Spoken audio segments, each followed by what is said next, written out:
बहू और बुलेट। घर के बाहर फट फट फट की जोर से आवाज हुई। सीमा को लगा कि पटाखे फूट रहे हैं। वो डर के मारे घर से बाहर निकली। देखा तो सामने योगेश यानी कि पतिदेव एक बुलेट बाइक पर बैठे हैं। अरे डर गई क्या? बाइक लेकर आया हूँ तुम्हें घुमाने के लिए। सच में? मुझे लगा पटाखे फूट रहे हैं। अरे पटाखे भी फूटेंगे और मिठाई भी बटेगी। माँ को तो बुलाओ। माँ भी बाहर आ जाती है। अरे योगेश बेटा, इतनी जल्दी आ गया? और ये गाड़ी किसकी है? साहब की है? हाँ माँ, तुम्हारा बेटा साहब से कम है क्या? मेरी ही है। अरे बेटा, इतनी बड़ी गाड़ी ले ली, इससे तो तू घोड़ा ही ले लेता। महंगी पड़ी होगी ना? माँ महंगी सस्ती छोड़ो और मिठाई लाया हूँ, गांव में बंटवा दो। अरे बंटवा क्यों दो? पीछे बैठो, गांव में बांट कर आते हैं। सब खुश थे। योगेश गांव के बाहर एक कोयले की खदान में मजदूरी करता था। मेहनत और अकल से उसने वहां ठेकेदारी का काम सीख लिया और सूझबूझ से ठीक ठाक पैसा बनाने लगा। गांव में बात फैल गई कि योगेश के घर धमाका गाड़ी आई है। ऐसी गाड़ी पहले कभी किसी ने गांव में तो देखी नहीं थी। योगेश और माँ गाड़ी से वापस घर आ जाते हैं। बेटा, बाबूजी ऊपर से देख रहे होंगे और आशीर्वाद भी दे रहे होंगे तुझे। वो होते तो उनको भी घुमाता माँ। पूरे गांव में नाच नाच के मिठाई बांटने जाते। जैसे मैंने नाच नाच के बांटी थी जब वो अपने लिए एक साइकिल लेकर आए थे। बस बस, बाबूजी दो बात भी सुनाते कि फटफट वाली फटफटी ले आया। सीमा आगे कहती है, अपने लिए तो ये गाड़ी ले आए और मेरे लिए? अरे ये गाड़ी तुम्हारे लिए ही तो है। पक्का मेरे लिए है? अरे पक्का तुम्हारे लिए है। अगली सुबह जब योगेश सो रहा होता है तो उसे बाहर से गाड़ी की आवाज आती है। वो घबराकर चिल्लाता है, चोर चोर, मेरी गाड़ी ले जा रहा है, चोर चोर। माँ भी जागती है और योगेश के साथ दरवाजे की तरफ भागती है। जैसे ही दोनों बाहर निकलते हैं तो देखते हैं कि सीमा गाड़ी चला रही है। अरे बहू, नाक कटवाओगी क्या? ये क्या कर रही हो? अरे गिर जाओगी, ये क्या कर रही हो तुम? सीमा गाड़ी को रोक कर कहती है, सारे गांव में घुमा लाई, कहीं नहीं गिरी। क्या? सारे गांव में घुमा लाई? अरे लोग क्या कहेंगे बहू? सोचा क्या एक बार? यही कहेंगे कि कितनी अच्छी गाड़ी है। अरे तुम्हारे बारे में। हाँ, कहेंगे ना कि देखो कितनी अच्छी गाड़ी पर बैठी है। बहू गाड़ी रखकर योगेश और सासू माँ के पास जाती है। तुमने कब गाड़ी चलाना सीखा? हमारे बाबूजी के पास पुरानी स्कूटर थी, सीख ली। फिर स्कूल में एक मास्टर जी भी ऐसी ही गाड़ी लेकर आते थे, उन्होंने सिखा दी। हाँ हाँ, स्कूल के मास्टर आजकल यही सब तो सिखा रहे हैं। पढ़ाई का कुछ सिखाते तो कुछ भला होता।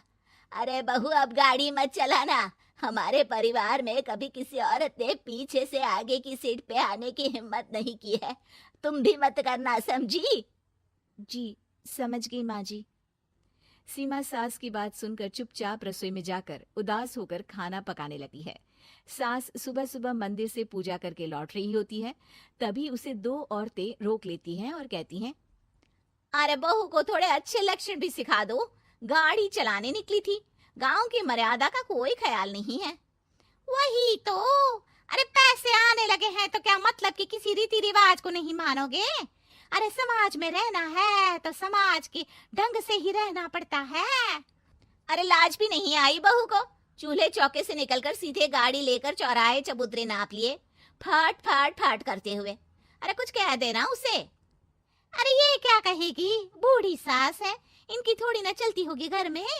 हाँ, बहू की ही चलती होगी, मर्जी भी और गाड़ी भी। सास सब सुनकर घर आती है और बहू को चिल्ला के बुलाती है, अरे नाक कटवा दी सबके सामने गाड़ी चलाकर।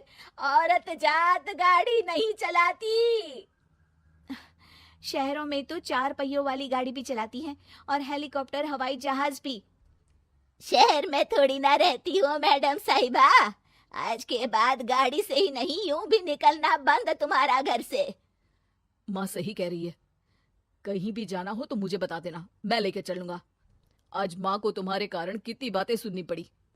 इतना कहते हुए योगेश वहां से चला जाता है। बारिश की वजह से कारखाने के रोड पर कीचड़ रहता है, इसीलिए योगेश गाड़ी घर रख कर जाता है और किसी से लिफ्ट लेकर कारखाने पहुंचता है ताकि नई गाड़ी गंदी ना हो। लेकिन शाम को इतनी तेज बारिश होती है कि उसे वापस आने का कोई साधन ही नहीं मिलता। बारिश बढ़ती जाती है। रात के 11 बज जाते हैं। रास्ते में एक नदी का ब्रिज है। अगर उस पर पानी आ गया तो योगेश कारखाने में ही फंस जाएगा। पूरी रात भूखे प्यासे बितानी पड़ेगी। घना अंधेरा, बिजली की कड़कड़ाहट और तेज बारिश। राजेश डर भी रहा था, ठंड से कांप भी रहा था। तभी उसे रोड से आती हुई एक रोशनी दिखती है। वो देखता है कि उसके सामने एक बाइक आकर खड़ी हुई है। वो ऊपर वाले को धन्यवाद देकर उस बाइक वाले आदमी की तरफ बढ़ता है, पर पास जाकर देखता है तो भौचक्का रह जाता है। सीमा, तुम यहाँ इतनी बारिश में गाड़ी पर? पहले बैठो तो, नदी ब्रिज पे आ जाएगी तो जाना मुश्किल हो जाएगा। योगेश गाड़ी के पीछे बैठता है। सीमा गाड़ी चला रही है। मैंने तो तुमको पहचाना ही नहीं। गाड़ी की आवाज तो पहचानी होगी ना। अरे पर मुझे नहीं पता था कि तुम आओगी। अच्छा किया कि तुम आ गई। माँ नहीं आने दे रही थी, पर हमेशा पति पत्नी की रक्षा थोड़ी ना करेगा, पत्नी को भी तो करनी चाहिए। योगेश को सुबह अपने किए पर पछतावा होता है। उसकी आंख में आंसू आ गए जो बारिश की बूंदों में बह गए थे। उसके बाद सीमा को सास ने और योगेश ने खुशी खुशी समाज की सीमा लांघने की मंजूरी दे दी। अब वो जहां भी जाती फट फट फट गाड़ी पे ही जाती।